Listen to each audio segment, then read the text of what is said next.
حضرت علی کی شہادت۔ حضرت علی رسول صلی اللہ علیہ وسلم کے چچا زاد بھائی اور داماد اسلام کا ایک چمکتا ہوا ستارہ تھے۔ وہ ایک بہادر جنگجو اور ایک دانشمند سیاستدان اور رہنما انسان تھے۔ سچائی کے لیے ان کی غیر متزلزل کوشش اور انصاف کے لیے انتھک جستجو نے لوگوں کے دلوں میں ان کا احترام حاصل کیا۔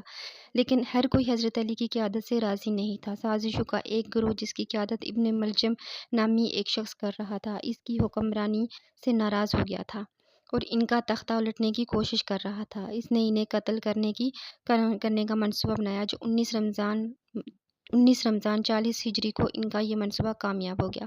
جب حضرت علی کوفہ کی مسجد میں نماز پڑھانے گئے تو ملجم نے ان پر زہریلی تلوار سے وار کیا، جس سے حضرت علی کا خون کھوپڑی سے نکل کر بہنا شروع ہو گیا۔ وہ زمین پر گر پڑے اور آپ کا مبارک خون زمین پر بہنے لگا۔ لوگ اس صحنے اور صدمے سے اور تباہی کا شکار تھے اور وہ روتے اور ماتم کرتے اپنا سینہ پیٹتے رہے۔ حضرت علی کا خاندان بشمول ان کے بیٹوں حسین اور حسنین غم میں ڈوب گئے۔ جیسا کہ حضرت علی بستر مرگ پر لیٹ گئے، انہوں نے اپنے قاتل کو معاف کر دیا اور اپنے پیروکاروں کو بھی ایسا کرنے کی تلقین کی۔ انہوں نے انہیں یاد دلایا کہ سب سے بڑا انتقام نیکی اور راستہ بازی کی زندگی گزارنا ہے۔ اپنی آخری سانسوں کے ساتھ ہی حضرت علی نے سرگوشی کی اور پیغمبر کا وعدہ پورا کیا۔